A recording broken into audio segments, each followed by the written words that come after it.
까지 흘리며 얘기하는 여직원을 보는데 마음이 짠하더군요. 격리로 일해서 얼마 번다고 빚쟁이처럼 저러는지 딱 보니 견적이 나오길래 고개가 저절로 저어졌어요. 저 집도 참 답없네 싶어서요.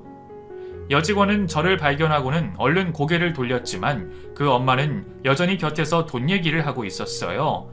민망해하는 것 같아 모른 척하고 돌아섰죠. 이후로 왠지 여직원을 유심히 관찰하게 됐어요. 어딘가 어두운 표정, 핸드폰으로 오는 개인 전화에 흠칫흠칫 놀라고 퇴근 시간인데도 여전히 책상에 앉아 집에 가지도 않고 잡무를 하고 있었어요. 딱 봐도 집에 가기 싫어하는 모습이었죠. 오늘 퇴근하고 뭐해요? 네? 아무 일도 없어요. 그럼 우리 회식할까요? 회식한 지 한참 됐잖아. 회식이요? 왜요? 안 돼요? 아니요, 돼요. 가요.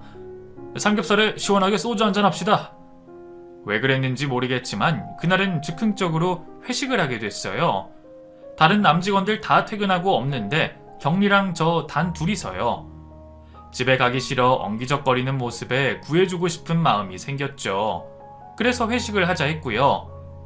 그냥 둘이서 술 한잔 하면서 많은 대화를 했어요. 일 얘기도 물론 했지만 주로 그 여자에 관한 이야기를 들어줬어요. 평소엔 사적인 얘기 잘 안 하는 사람인데 그날은 무슨 바람에선지 자기 얘기를 줄줄 꺼내더군요. 아버지 없이 자랐어요. 엄마가 연애하면서 제가 생겼는데 아버지는 결혼하기 싫다고 하셨나봐요. 엄마 혼자 저를 낳아서 키우셨대요. 그랬어요? 어머니가 고생이 많으셨겠네요. 네, 정말 힘들었대요. 그래서 저한테 지금까지도 그 얘기를 하세요. 저 때문에 망친 자기 청춘에 대해서요.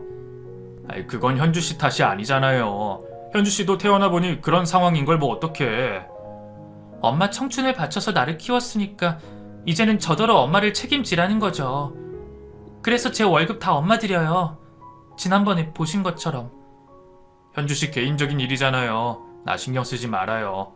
나도 신경 안 써. 이상하네요. 술이 취해서 그런가 별소리를 다 해요.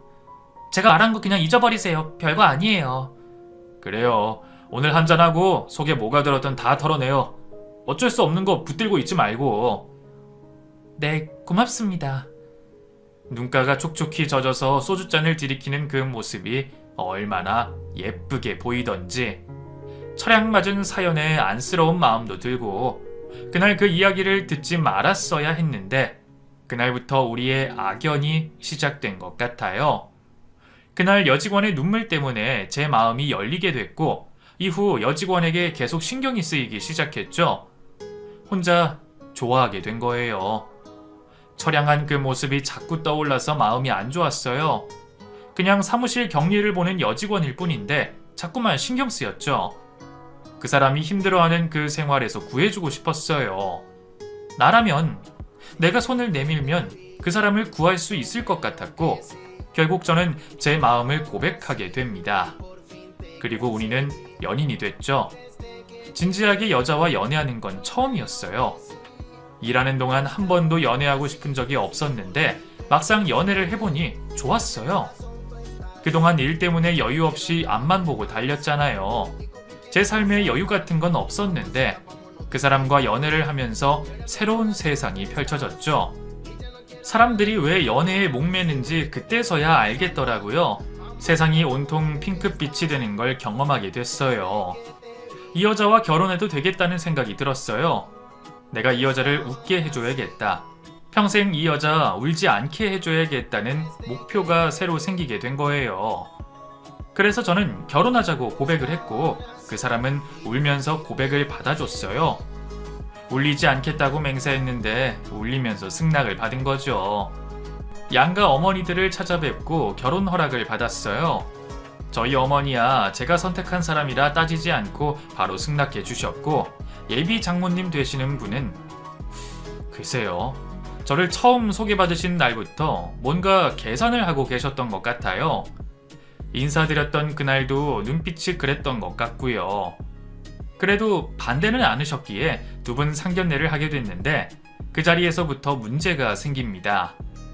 저희 어머니도 그렇고 예비 장모님도 그렇고 두 분 다 남편 없이 홀로 자식을 키우신 분들이었어요. 하지만 두 분이 달라도 너무 달랐어요. 성향 자체가 정반대이신 분들이었죠. 우리 딸 데려가면 집은 몇 평짜리 구해주실 거예요? 몇 평이요? 이왕이면 넓은 데서 시작하면 좋을 것 같은데 그 사장님인데 그 정도는 할 수 있죠? 아니요. 저는 두 사람 시작하기에 30평도 넓다고 생각이 드네요. 29평 정도면 적당할 것 같아요. 에이, 좀 작지 않아요? 있는 사람들이 너무 야박하네. 엄마, 왜 그래? 가만히 있어봐, 너는. 교양이라고는 눈 씻고 찾아봐도 찾아볼 수가 없는 모습이었어요. 저희 엄마도 무례한 말투에 곧장 인상을 쓰셨고요. 저희 쪽에서 기분 나빠한다는 걸 알면서도 조심할 생각이 아예 없는 것 같았어요. 돈 벌어오라고 일본에 놨더니 사장님이 우리 애 꼬셔서 시집이 나가고 어미 된 사람으로서 손해가 이만저만이 아니에요. 사위님은 우리 딸이랑 결혼하면 나 용돈 두둑히 줄 거죠? 사부인, 말씀이 너무 지나치시네요. 피차할 거 다 아는 사이에 체면 차리기는 피곤하기만 하죠. 우리 솔직해지자고요. 솔직. 그날 상견례를 어떻게 끝냈는지 기억도 제대로 안 납니다. 앉아있는 내내 식은땀이 나서 엉덩이가 축축해질 정도였어요. 좌불안석인 건 장모님 빼고 거기 있는 사람들 전부 다였어요. 특히 아내는 얼굴이 벌겋게 되고 눈물까지 그렁그렁 맺혀 있었죠. 그걸 보고 있자니 화가 났습니다.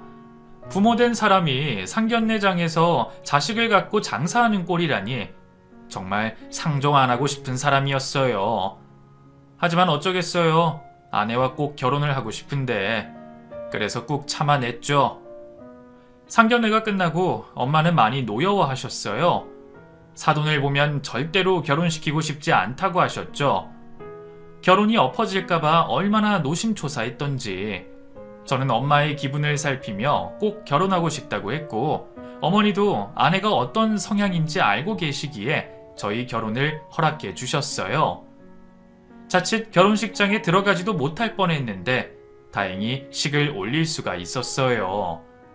결혼식 때는 정말 행복했습니다. 제 곁에 선 신부가 너무 아름다웠고 제가 장가를 가서 어머니가 기뻐하시는 게 보기 좋았어요. 그리고 아내를 마귀알몸 같은 장모님 손에서 구해낸 게 뿌듯했고요.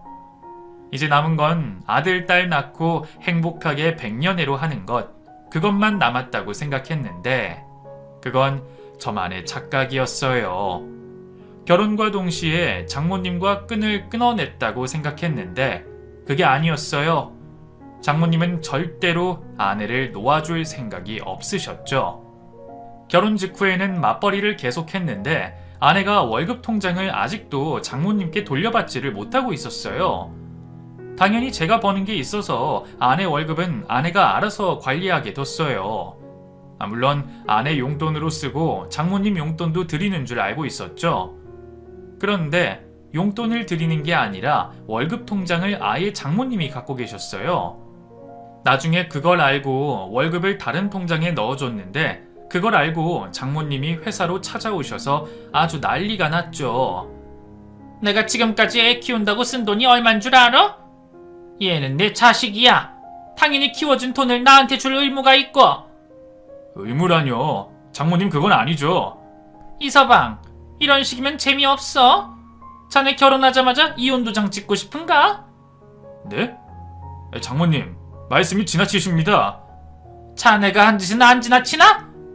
직원들이 다 보고 있는 자리에서 막말을 구사하시는데 정말 난감했어요.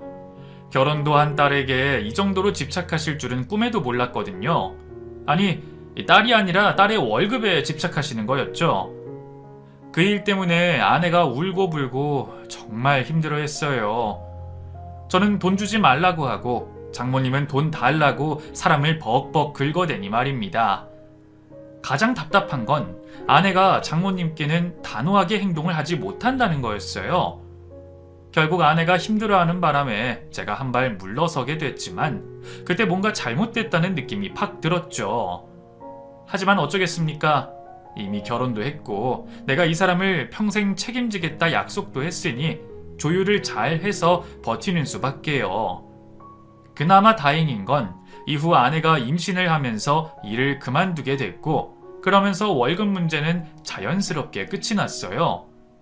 물론 용돈으로 매달 50만 원씩 드려야 했지만 그 정도의 합의가 됐으니 그걸로 됐다, 좋은 게 좋은 거다 생각을 했죠. 매달 50만 원 용돈 드리는 거 솔직히 부담되는 금액이었어요. 하지만 가정의 평화를 위해 제가 양보를 했죠. 아슬아슬 줄다리기가 계속됐어요. 저는 가정을 지키기 위해 철벽 방어를 해야 했고 장모님은 뭐 하나 안 떨어지나 계속 기웃거렸죠. 그러다가 한번 크게 일이 있었는데 아내가 둘째를 낳고 제주도로 여행을 가게 됐어요. 애들 키운다고 제대로 쉬지도 못하고 둘째 낳을 때 고생을 많이 해서 제 딴에는 아내를 위해 여행을 계획한 거였죠.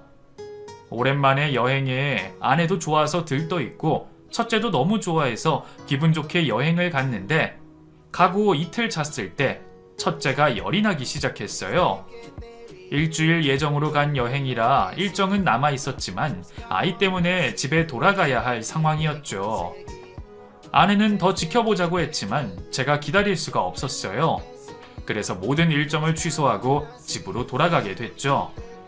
집에 돌아가는 내내 아내의 표정이 좋지 않았어요. 뭔가 초조해 보이고 핸드폰으로 어디론가 자꾸 전화를 걸고요. 이상했지만 물어보면 대답을 않고 장모님한테 뭔 일이 있나? 그렇게 생각했는데 역시나 제 예감이 맞았어요. 집에 들어갔더니 장모님이 저희 안방 침대에서 웬 남자랑 잠을 자고 있는 겁니다. 장모님, 여기서 뭐 하세요? 이 남자분은 누구고요? 에구머니나, 자네 언제 왔는가? 지우리가 아파서요. 아니 근데 여기서 뭐 하시는 겁니까? 좀 나가게, 옷 입게. 이불 속에 있는 장모님도 남자도 벌거벗은 채였어요. 뒤늦게 그걸 보고 얼마나 놀랐던지 아내는 이 모든 걸 알고 있었던 것 같았고 그래서 초조하게 있었던 거예요. 당신 이게 대체 뭐야? 왜 장모님이 우리 집에 계시는 거야? 우리가 없다고 엄마가 편하게 있고 싶다고 해서. 그럼 나한테 말을 했어야지. 미안해. 자네는 내가 딸네 집에 올 수도 있는 거지 뭘 그런 걸로 화를 내나? 그게 아니잖아요, 장모님. 아니긴 뭐가 아니야. 사람이 야박하긴. 아휴, 내가 진짜 사위한테 이렇게 박해나 받고 살아야 한다니까. 간다, 가! 먹긴 놈이 성낸다고 오히려 저한테 화를 내면서 낯선 남자와 집을 나서는 장모님이었어요. 자기보다 훨씬 어려 보이는 남자랑 딸내 안방 침대에서 뒹굴었으면서 사위인 저에게 부끄러운 건 하나도 없는 모습에 얼마나 기가 찼는지 모릅니다. 그 일로 저는 너무 화가 났어요. 그래서 아내에게 장모님과 인연을 끊으라고 했죠. 단호하게, 아주 단호하게요. 못하겠다면 이혼할 생각하라는 말까지 했더니 그때서야 기어들어가는 목소리로 알겠다고 하더군요. 장모님만 문제가 있는 게 아니었어요. 아내도 어릴 때부터 주입식으로 교육이 돼서 그런지 모르겠지만 남편도 있고 자식도 있으면서 자기 엄마를 끊어내지 못하고 질질질 끌려다니기만 했어요. 예전엔 그런 모습이 안타까웠지만 살다 보니 그게 정말 답답하고 저로서는 미칠 노릇이었죠. 그 후 한동안 조용히 살았어요. 장모님도 소식이 없고 아내도 별다른 문제가 없었고요. 이대로 평화가 찾아오는구나 싶었죠. 하지만 이것도 저의 착각이었습니다. 장모님이 그럴 사람이 아니었어요. 일 마치고 집에 갔더니 장모님이 집에 와 계시더군요. 오랜만에 오신 거라 차마 문전박대할 수 없어서 인사하고 같이 저녁도 먹었는데 밥 다 먹고 나서 대뜸 말도 안 되는 소리를 하시더군요. 이서방, 나 집 한 채만 해주게. 장모님, 그게 무슨 말씀이세요? 또 이상한 소리 하세요? 이상한 소리가 아니라 내가 같이 살던 남자가 있었는데 이번에 헤어졌어. 나가라고 하는데 집이 있어야지. 이참에 집 하나 해주게. 차가도 좋아, 응? 집만 해주면 내 다시는 두 사람한테 돈 달라고 안 할게. 장모님, 저 애가 둘입니다.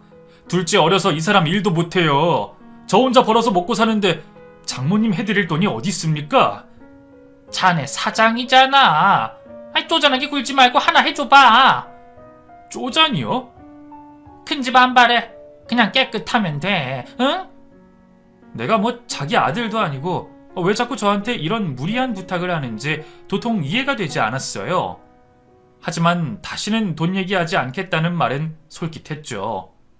제발 부탁인데 우리랑 인연을 끊어줬으면 싶었거든요. 그래서 마음에 드는 집을 하나 봐오시라고 했더니 세상에, 신축 아파트에 저희가 사는 집보다 더 비싼 집으로 알아오셨더군요. 정말 학을 뗐습니다.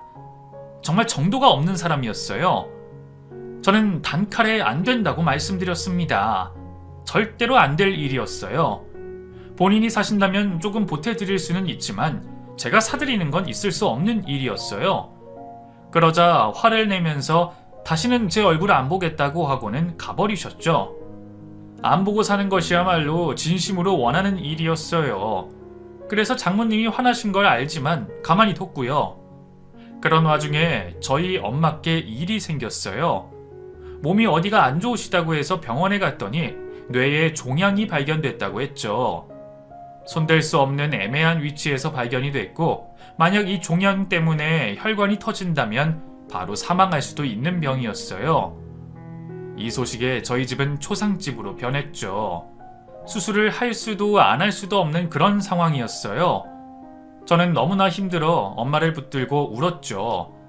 저에게 남은 부모님은 엄마 한 분이었는데 엄마마저 하늘에 뺏길 수가 없었어요. 마음이 너무 무거워 밤에 잠도 오지 않았어요. 일을 하려면 잠을 좀 자둬야 했지만 잠이 오지 않았어요. 그런 와중에 장모님이 찾아오셨어요. 뭐가 좋은지 얼굴에 미소까지 띠고 말입니다. 사돈이 병에 걸리셨다면서? 그게 그렇게 웃을 일입니까?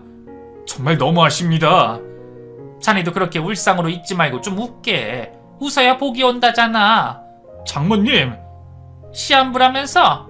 그 사부인 돌아가시고 재산 물려받으면 나도 좀 줄 거지? 네? 나 집 계약했거든. 우선 있는 돈 탈탈 털어서 계약금만 넣었는데 자네가 나머지 좀 해줘. 응? 진짜 너무하십니다. 이건 진짜 아니에요. 뭐?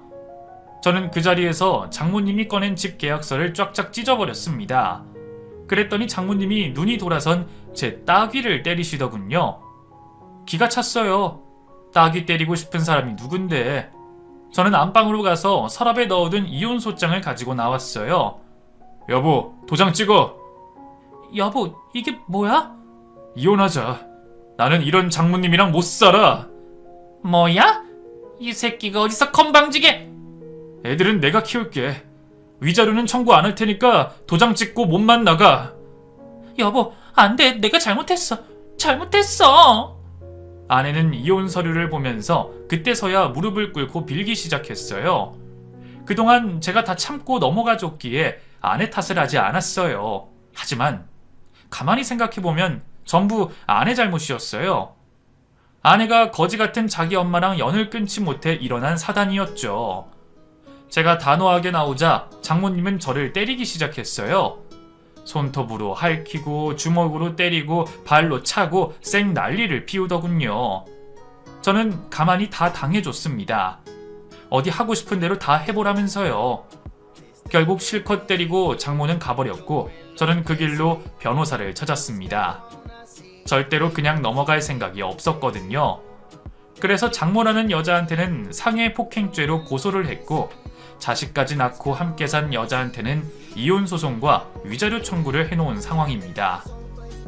모의상식한 장모라는 여자는 고소 취하하라고 매일같이 찾아와 행패를 부리는데 그거 모두 증거로 쓰려고 차곡차곡 모아놓고 있어요.